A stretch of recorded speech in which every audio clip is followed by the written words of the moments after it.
Hello everyone.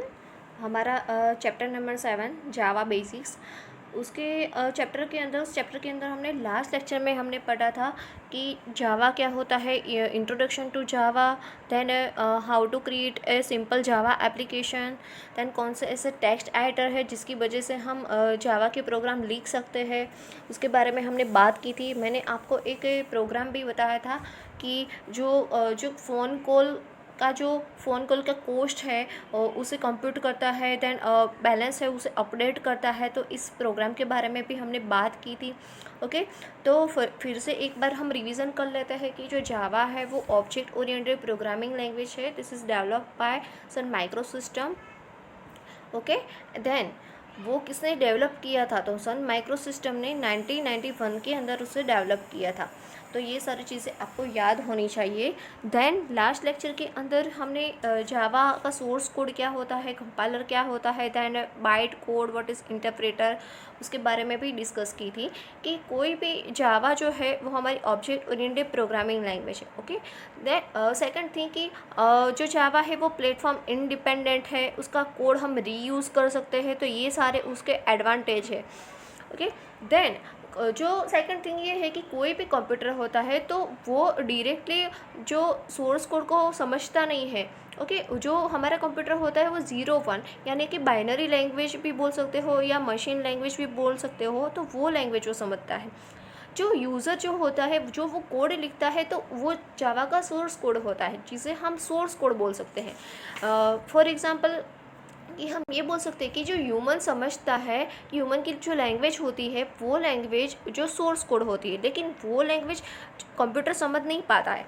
तो हमें क्या करना पड़ता है या मशीन क्या करता है कि जो जावा का सोर्स कोड होता है तो वो सोर्स कोड क्या होगा, कंपाइल होगा। ओके, देन कंपाइल होने के बाद वो जावा की बाइट कोड नाम की एक फ़ाइल बनती है कि 0 1 लैंग्वेज में, जिसे वो लैंग्वेज कौन समझ सकता है, हमारा मशीन या कंप्यूटर समझ सकता है। और फिर वो कोई भी ऑपरेटिंग सिस्टम के अंदर हम इंटरप्रेट कर सकते हैं कि लाइक लिनक्स, विंडोज़ या मैक, कोई भी सिस्टम के अंदर वो और फिर हम वो सपोर्टेड है, ये हम बोल सकते हैं। तो हमें समझना ये है कि जो जावा का सोर्स कोड होता है, जो यूज़र लिखता है, उसे कंप्यूटर को समझने के लिए क्या करना पड़ता है, कंपाइलर करना पड़ता है, जावा कंपाइलर। कंपाइल हो गया आपका प्रोग्राम, देन आपका अच्छी तरह से कोई भी एरर के बिना कंपाइल होता है, देन आपकी डॉट क्लास नाम की एक फ़ाइल जनरेट होती है। ओके, और फिर वो फाइल डॉट क्लास नाम की फ़ाइल जनरेट हो गई, मीन्स आपका प्रोग्राम में कोई एरर नहीं है। देन उसके बाद आप प्रोग्राम को एग्जीक्यूट कर सकते हो, रन कर सकते हो।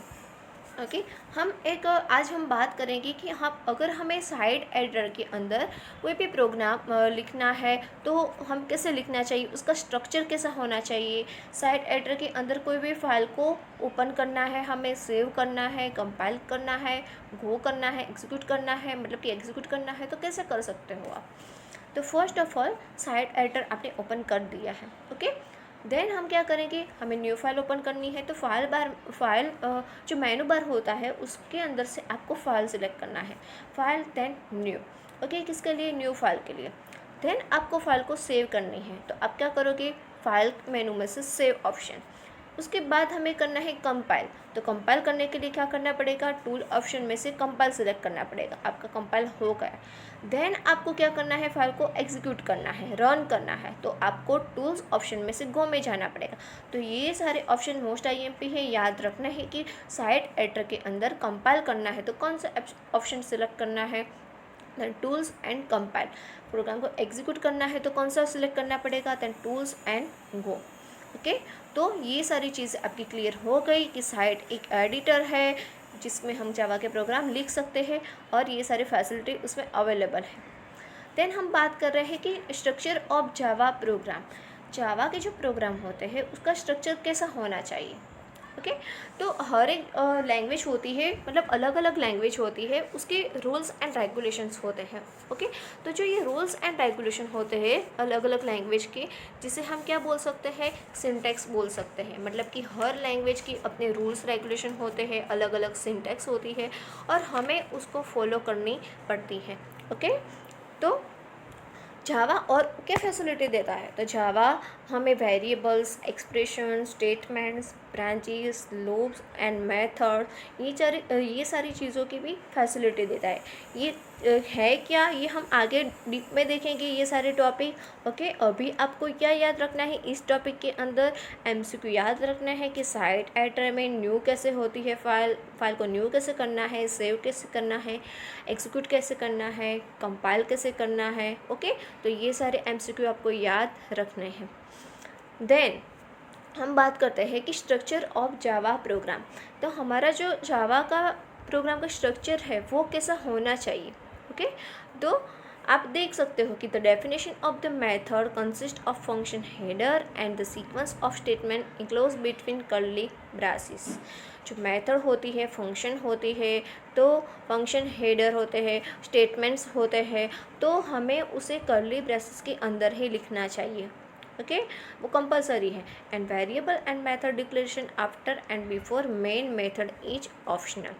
इसमें ऑप्शनल क्या है कि अगर आपको वेरिएबल डिक्लेयर करना है कि आफ्टर या बिफोर मेन मेथड में, आप मेन मेथड के ऊपर या नीचे डिक्लेयर कर सकते हो, लेकिन ये ऑप्शनल है कि आपको नीचे डिक्लेयर करना है या ऊपर करना है। लेकिन कंपलसरी क्या है कि जो भी स्टेटमेंट लिखने हैं आपको, वो आपको कर्ली ब्रेसेस के अंदर ही लिखने हैं, दैट इज़ कंपलसरी।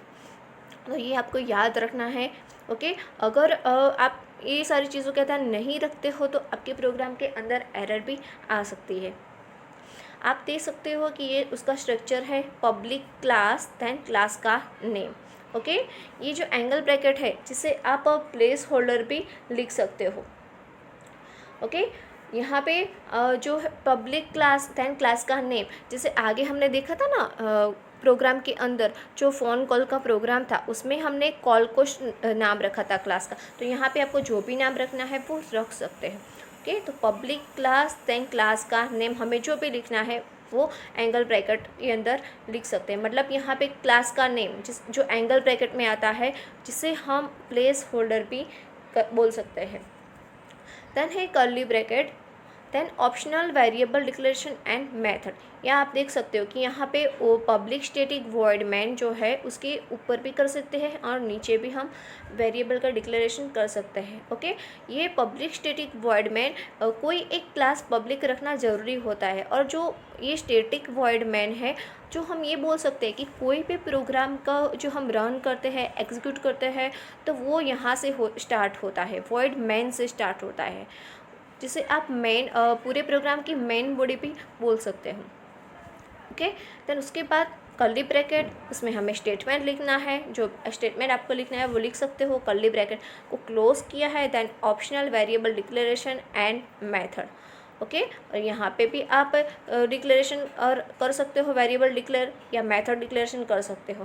देन हमने जितने भी आपके कर्ली ब्रेसेस को ओपन किए हैं वो हमने यहाँ पे लास्ट में क्लोज कर दिए हैं। तो ये स्ट्रक्चर आपको याद रखना है।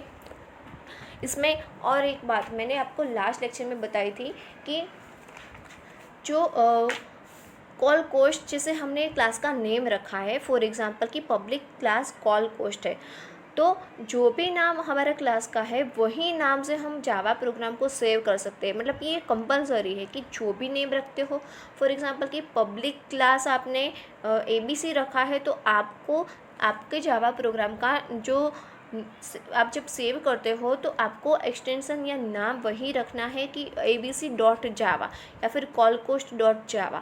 जावा है वो हमारी जो जावा का एक्सटेंशन है कि जावा फाइल को आप सेव करते हो तो .java एक्सटेंशन ही से ही हमें सेव करना है। और ये रूल्स है कि जो भी क्लास का नेम आप देते हो वही नाम से हमें सेव करना कंपलसरी है। ओके, देन आप प्रोग्राम को कंपाइल करोगे तो कौन सी फाइल आपको जनरेट होती है कि कॉलकोस्ट नाम रखा है तो callcoast.class नाम की फ़ाइल आपकी जनरेट हो जाएगी। देन आप उसे क्या कर सकते हो, आपका बाइट कोड में ट्रांसलेट हो जाएगा। देन आप उसे इंटरप्रेटर कर सकते हो या एग्जीक्यूट कर सकते हो। ओके, तो आई होप ये स्ट्रक्चर आपको समझ में आया होगा। देन हम बात करते हैं कि डेटा टाइप्स क्या होती है। तो जो डेटा टाइप्स होती है वो दो तरीके की होती है, ओके, कि primitive data types and non primitive data types. तो यहाँ पे जो हमने बात कर रहे हैं वो यहाँ पे प्रिमिटिव डेटा टाइप्स है और 8 टाइप्स की प्रिमिटिव डेटा टाइप्स है। अब प्रिमिटिव या डेटा टाइप्स का मतलब क्या होता है कि जो जावा के अंदर, जो जावा की सिस्टम है उसके अंदर इनबिल्ट होती है, ओके। तो data types are predefined by the Java language. Predefined data types are reserved keywords, so we cannot use them as variable name inside program or application. Predefined data type मतलब वो क्या होगी, reserve keyword है, तो हमें कोई भी variable का नेम देना है हमें, तो हम ये प्रोग्राम या एप्लीकेशन के अंदर नहीं दे सकते। Primitive value do not share state with other primitive values, they are built into the system. मैंने अभी बताया कि प्रिमिटिव मतलब कि वो सिस्टम के अंदर इनबिल्ट होगी। This are machine independent means their size and characteristics to be consistent across all Java programs on all machines. कैसी होती है, मशीन इंडिपेंडेंट होगी, okay. There are 8 types of data types in Java language. कौन सी होगी, तो first है आपका byte, short, integer, long, float, double, character and boolean. तो ये 8 टाइप्स की डेटा टाइप्स है जो हमें याद रखनी है, ओके। यहाँ पे आप देख सकते हो एक टेबल है, data type, storage space, type of value, range of value, then default value. Most IMP table से या इसमें से मोस्ट आईएमपी वैसे तो आपको पूरा तैयार करना है, लेकिन इसमें से जो मोस्ट बार बार जो एग्ज़ाम में आते हैं एमसीक्यू वो मैं आपको बता दूंगी, ओके। यहाँ पे आप देख सकते हो कि 8 टाइप्स के डेटा टाइप है। हर एक की जो स्टोरेज स्पेस है, टाइप ऑफ वैल्यू है, रेंज है, डिफ़ॉल्ट वैल्यू, वो सबकी मोस्टली अलग है, ओके। फर्स्ट आप देखते हो कि बाइट, तो स्टोरेज स्पेस कितनी है, 1 byte, type of value integer, और रेंज है -128 एंड 127 और डिफ़ॉल्ट वैल्यू है 0। वैसे तो आपको पता होगा कि 1 byte is equal to 1 byte is equal to 8 bits होता है, वो आपको पता होगा, ओके। तो उसके हिसाब से ये जो डेटा होता है वो स्टोर होगा। देन है शॉर्ट, 2 बाइट्स, इंटीजर, उसकी रेंज, डिफ़ॉल्ट वैल्यू 0, ओके। आप देख सकते हो यहाँ पे जो फर्स्ट 4 है, byte, short, integer and long है, उसका यूज़ किसके लिए होता है कि आपको मतलब आप बोल सकते हैं हॉल नंबर का यूज़ करना है, इसके अंदर हॉल नंबर आते हैं, ओके। और जो फ्लॉट है, डबल है, वो दोनों के अंदर रियल नंबर आएंगे। मतलब कि जो नेगेटिव नंबर होते हैं, कोई नंबर पॉजिटिव होते हैं, तो उसके हिसाब से ये स्टोर होता है।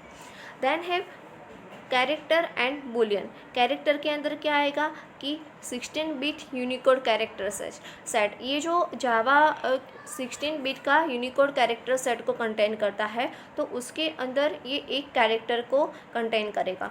देन है बुलियन, तो बुलियन की storage space 1 byte, type of value boolean, and range, उसकी रेंज क्या होगी, ट्रू और फॉल्स, और बाय डिफ़ॉल्ट वैल्यू उसकी फॉल्स है। तो यहाँ पे मोस्ट आईएमपी एमसीक्यू है कि बुलियन की बाय डिफ़ॉल्ट वैल्यू कौन सी होती है, तो फॉल्स होती है। ये आपको याद रखना है, मोस्ट आईएमपी है कि बुलियन डेटा टाइप की बाय डिफ़ॉल्ट वैल्यू कौन सी होगी, फॉल्स होगी, ओके। तो यहाँ पे आपको ये 8 डेटा टाइप्स आपको याद रखना है कि कौन कौन से डेटा टाइप में कौन सी वैल्यू स्टोर होती है, उसके हिसाब से आपको याद रखना है। फिर से एक बार मैं आपको रिवाइज कर देती हूँ कि the primitive data types are name by short, integer, long, float, double, character and boolean, okay. The first 4 type hold integer numbers and next 2 hold real numbers. Then character holds a single character from the Unicode character set. Okay, जो first 4 है कौन सी 4, तो short, integer, long and byte. Short, integer and long का use किसके लिए होता है, सिर्फ होल नंबर के लिए होता है, ओके। होल नंबर ही वो होल्ड कर सकते हैं। एंड जो फ्लॉट एंड डबल है वो रियल नंबर उसमें होल्ड कर सकते हैं। और कैरेक्टर का यूज़ किस लिए होता है कि कैरेक्टर सिंगल कैरेक्टर ही उसमें होल्ड कर सकता है, और single character Unicode character set में से लेता है। एक कैरेक्टर सेट है जो जावा कंटेन करता है। एंड जो बुलियन है वो क्या होल्ड करेगा, तो टू लॉजिकल वैल्यू ट्रू और फॉल्स, और उसमें बाय डिफ़ॉल्ट वैल्यू फॉल्स होती है।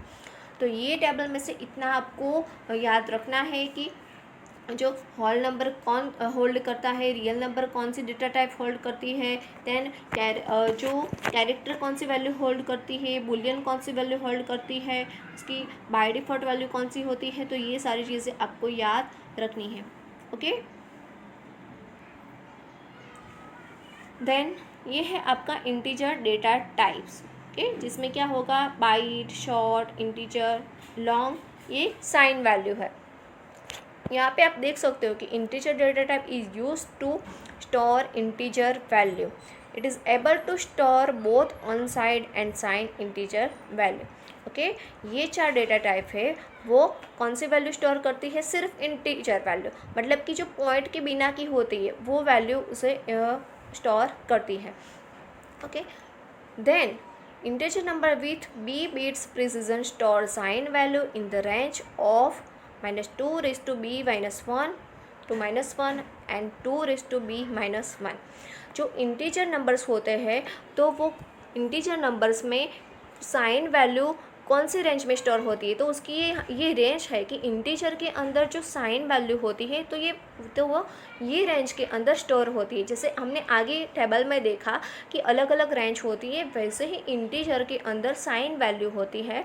तो इंटीजर दोनों वैल्यू को मतलब स्टोर कर सकता है, दोनों वैल्यू को स्टोर करने के लिए एबल है कि अनसाइन एंड साइन, मतलब कि आप पॉजिटिव नेगेटिव जो वैल्यू आप बोलते हो वो दोनों को वो स्टोर कर सकता है। ओके, तो यहाँ पे जो साइन वैल्यू है तो उसकी रेंज यहाँ पे दी है जो आपको याद रखनी है। देन जो रियल नंबर होता है तो जावा रियल नंबर के साथ भी कंटेंट है, मतलब उसके साथ भी कनेक्टेड है, और किसके साथ है तो IEEE 754 international standard for defining floating points number and arithmetics. तो जो रियल नंबर होते हैं जावा के अंदर वो IEEE 754 के साथ कनेक्टेड होते हैं, एक स्टैंडर्ड है ये। ओके, तो आपको समझ में आया होगा कि साइन एंड अनसाइन क्या होता है, कि साइन नंबर जो साइन नंबर होता है तो वो क्या कर सकते हैं कि sign number can be distinguish between negative value and unsign value होते store only positive numbers. Okay, तो ये आपको याद रखना है कि साइन वैल्यू कौन सी होती है, अनसाइन वैल्यू कौन सी होती है। कि जो अनसाइन वैल्यू मतलब कि पॉजिटिव नंबर को स्टोर कर सकता है, एंड जो साइन वैल्यू होता है वो नेगेटिव वैल्यू को स्टोर कर सकते हैं।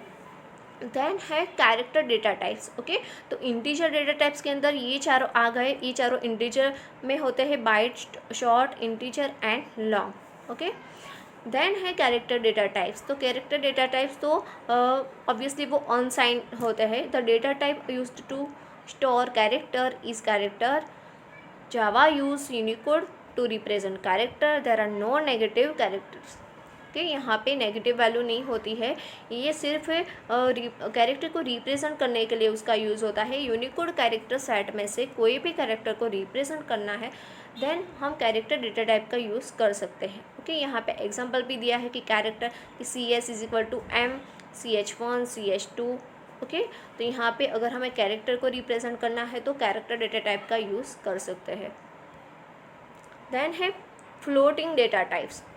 फ्लोटिंग डेटा टाइप्स में क्या आएगा, फ्लोटिंग मतलब कि जो पॉइंट वाली वैल्यू होती है। ओके, तो जहाँ पे हमें इससे ज़रूरत पड़ती है कि जहाँ पे पॉइंट वाली वैल्यूज़ आती है, लाइक हमारे अकाउंट का बैलेंस होता है तो वो भी पॉइंट में हो सकता है। तो अगर प्रोग्राम में हमें ऐसी चीज़ों की ज़रूरत पड़ती है तो हम फ्लोटिंग का यूज़ कर सकते हैं, मतलब कि फ्लोट डेटा टाइप का, जिसमें फ्लॉट एंड डबल का यूज़ कर सकते हैं। तो floating data type is use to store float value. कि यहाँ पे एग्जांपल दिए हैं कि नंबर नाम का एक वेरिएबल दिया है कि float number = 10.5 f and double number = 10.5। Okay, तो ऐसे एग्जांपल के ऊपर से आपको पता चल गया होगा। देन है बुलियन डेटा टाइप्स। तो Boolean data type is use for logical value. I have 2 possible values, true और फॉल्स।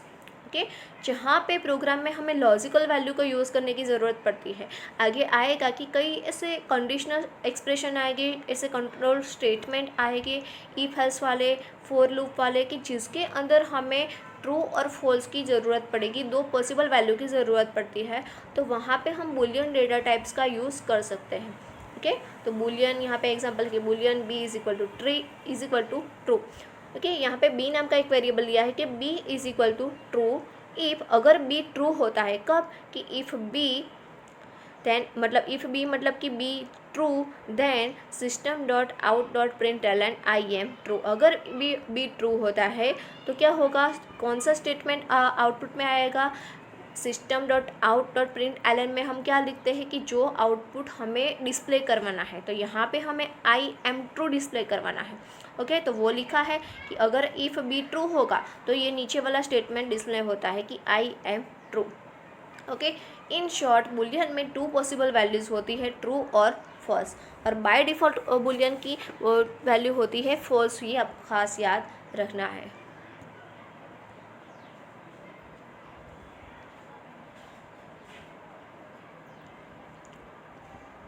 ओके, नेक्स्ट हम बात करते हैं कि वेरिएबल क्या होता है। तो जो वेरिएबल की डेफिनेशन हम ये बोल सकते हैं कि जो वेरिएबल है एक न्यूमेरिकल एड्रेस है, एक लोकेशन है कि मेमोरी के अंदर कहाँ पे वो स्टोर होता है, वो एड्रेस कहाँ पे होता है। ओके, तो in machine language data can only be refer to by giving the numerical address of the location in memory where is store. लेकिन हाई लेवल लैंग्वेज के अंदर वो न्यूमेरिक जो एड्रेस होता है उसे हम एक नाम दे देते हैं, जिसे हम वेरिएबल बोल सकते हैं। तो वेरिएबल की डेफिनेशन ये हो सकती है ना कि a name is use to refer to the data stored in memory and it is called variable. Okay, तो वेरिएबल की डेफिनेशन क्या होगी कि जो प्रोग्राम के अंदर अलग अलग समय के अंदर अलग अलग टाइम के अलग अलग डेटा की वैल्यूज़ होती है, तो वो डेटा की वैल्यू को जो मेमोरी लोकेट करने के लिए उसका यूज़ होता है। ओके, तो आप बोल सकते हो कि a name is use to refer to the data stored in memory and it is called a variable.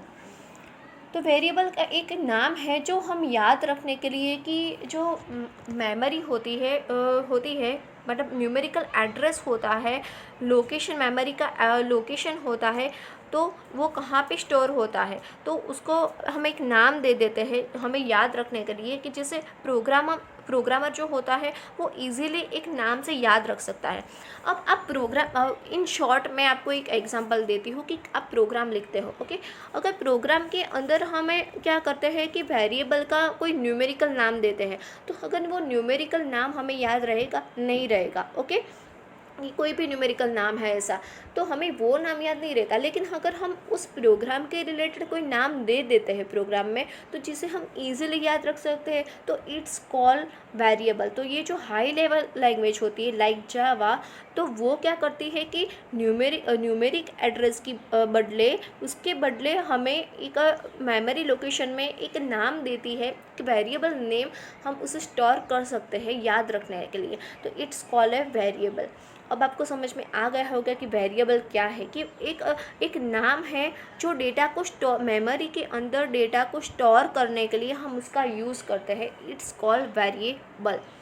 Okay guys, फिर से एक बार मैं आपको रिवाइज कर देती हूँ कि ये जो वेरिएबल क्या होता है कि मेमोरी के अंदर डेटा को स्टोर करने के लिए हम एक नाम का यूज़ करते हैं, इट्स कॉल्ड वेरिएबल, जिससे यूज़र उसको वो नाम को इजीली याद रख सकता है। ओके, देन अब हमें वेरिएबल को डिक्लेयर करना है, तो आप कैसे कर सकते हो, तो उसका भी एक स्टेटमेंट है। पहले आपको टाइप नेम लिखना पड़ेगा, देन उसके बाद आएगा वेरिएबल नेम। ओके, और उसके रूल्स एंड रेगुलेशंस है कि आपको कैसे लिखना चाहिए आपका वेरिएबल नेम। तो फर्स्ट ऑफ ऑल यहाँ पे रूल्स एंड रेगुलेशंस है वेरिएबल के कि वो जावा जो है वो हमारी कैसे लैंग्वेज है, केस सेंसिटिव। ओके, तो अब जो name and name both are variable are different. आप वेरिएबल डिक्लेयर कर रहे हो तो आप वो कैपिटल में भी लिखते हो या स्मॉल में लिखते हो, तो दोनों नेम आपको सेम लिखने हैं। अगर आप अलग अलग लिखते हो तो वो डिफरेंट काउंट होता है, क्योंकि जावा जो है वो केस सेंसिटिव है। सेकेंड ये है रूल्स की can be any legal identifier, it can be any length. Okay, कि जावा जो है वो फ्री फॉर्मेट लैंग्वेज है, उसमें कोई ऐसे लेंथ नहीं है कि पर्टिकुलर इस लेंथ में ही आप लिख सकते हो, वो फ्री फॉर्मेट लैंग्वेज है, तो आप एक लाइन में भी लिख सकते हो। ओके, लेकिन कई ऐसे रूल्स रेगुलेशन है कि जब आपको वेरिएबल डिक्लेयर करना है तो एक लीगल आइडेंटिफायर होना चाहिए, प्रॉपर उसकी लेंथ होनी चाहिए। जैसे कि बर्थ डेट लिखा है, तो बर्थ डेट में आपको बीच में क्या दे सकते हो, बर्थ डेट अलग रखने के लिए आप अंडरस्कोर दे सकते हो।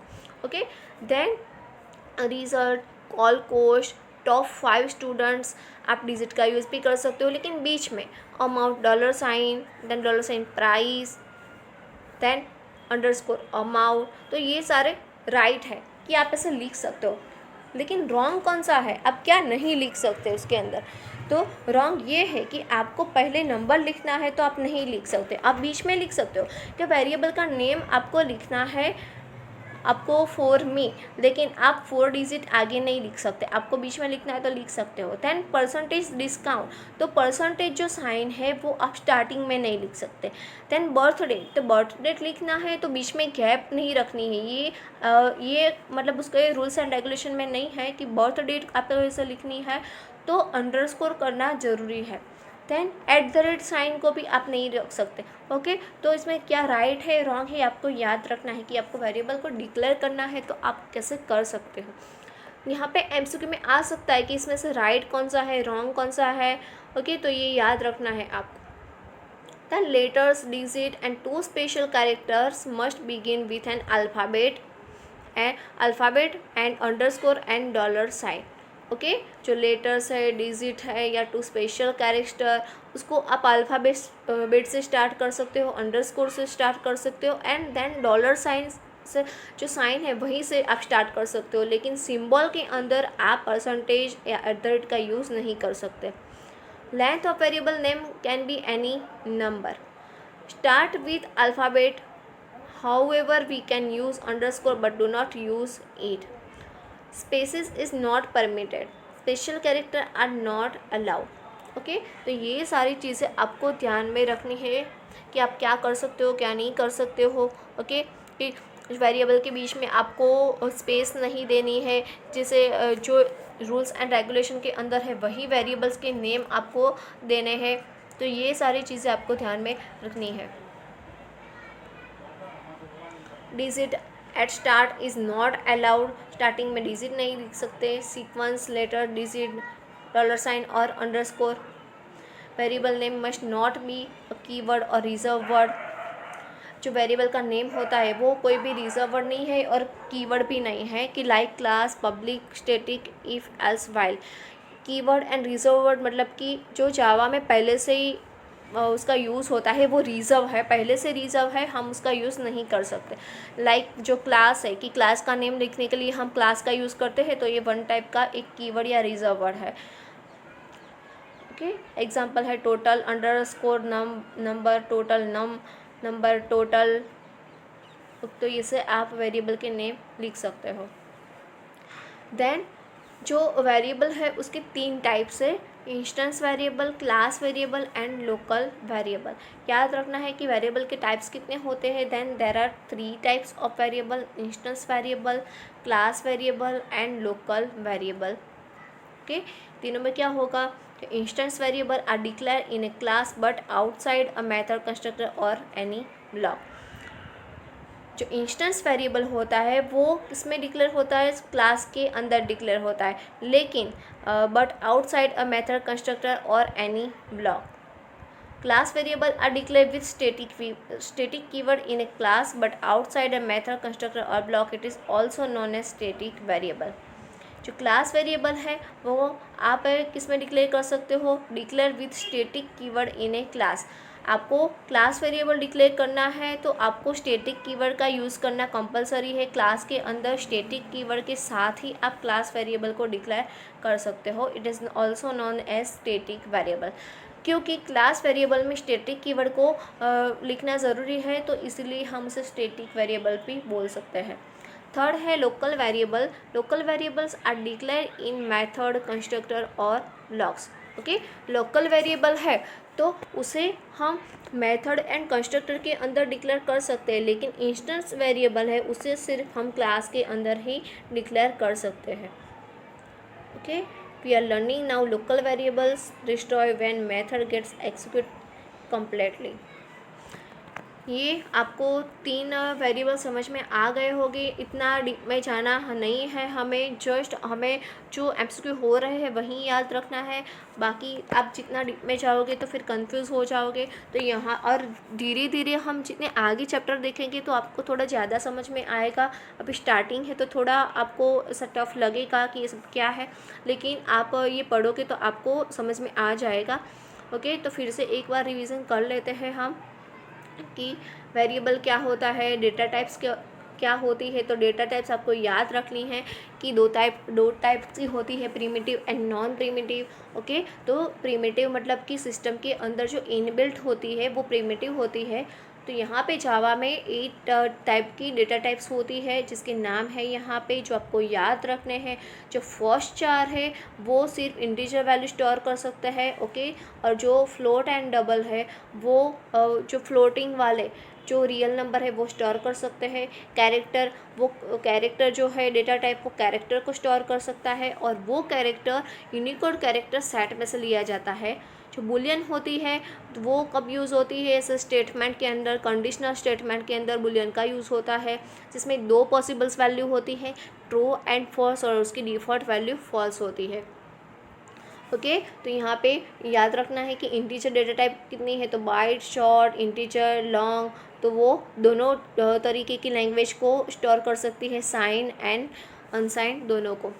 Then character data types, then है float data types, float and double, boolean data types, 2 possible value. Then variable क्या होता है, ये याद रखना है कि वेरिएबल जो क्या होता है कि मेमोरी के अंदर डेटा को स्टोर करने के लिए हम जो नाम देते हैं तो उसे हम वेरिएबल बोल सकते हैं। ओके, और वेरिएबल को डिक्लेयर करने के लिए एक रूल्स एंड रेगुलेशन होते हैं जो यहाँ पे है, जो हमें याद रखने हैं।